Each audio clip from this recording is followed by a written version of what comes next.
Continues as the search for Springfield Public Schools' next superintendent rolls on.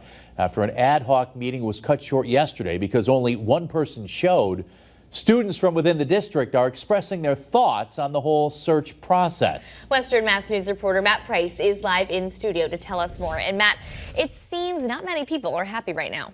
Abby and Chris, you hit the nail on the head. For weeks now, students and others from the Springfield Public Schools community have complained about not having any students on the screening committee in the search for the district's next superintendent, as the current superintendent, Dan Warwick, is retiring at the end of this school year. A group of students gathered together this afternoon to speak out a day after the ad hoc search committee was supposed to discuss a proposal to add 2 student representatives to the screening committee. But that meeting didn't happen because only the ad hoc chair, Chris Collins, showed up. The others, school committee vice chair Josiah Gonzalez and committee member Barbara Gresham, were absent. Now, while students speaking today accept the ad hoc's efforts to try and respect the students' wishes, they say it should not have taken this long to get students on the screening committee, something the school district had during the 2012 superintendent search. Some students calling this process being rigged and corrupt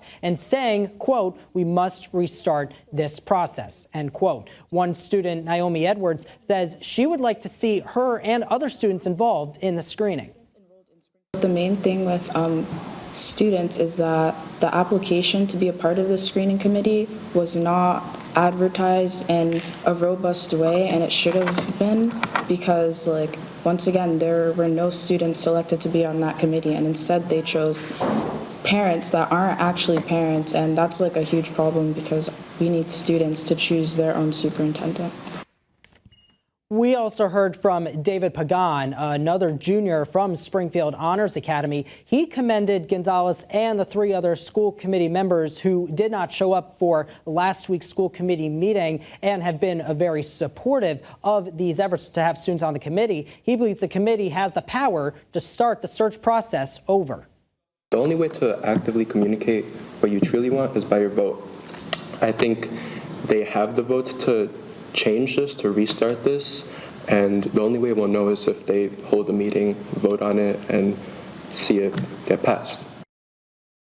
Now, the ad hoc committee is expected to meet again at 5 o'clock on Monday to once more try to discuss this proposal for having student input on the screening committee. So stick with us both on air and online as we continue to follow the very latest. Reporting live in the studio, Matt Price, Western Mass News. All right, Matt, thank you.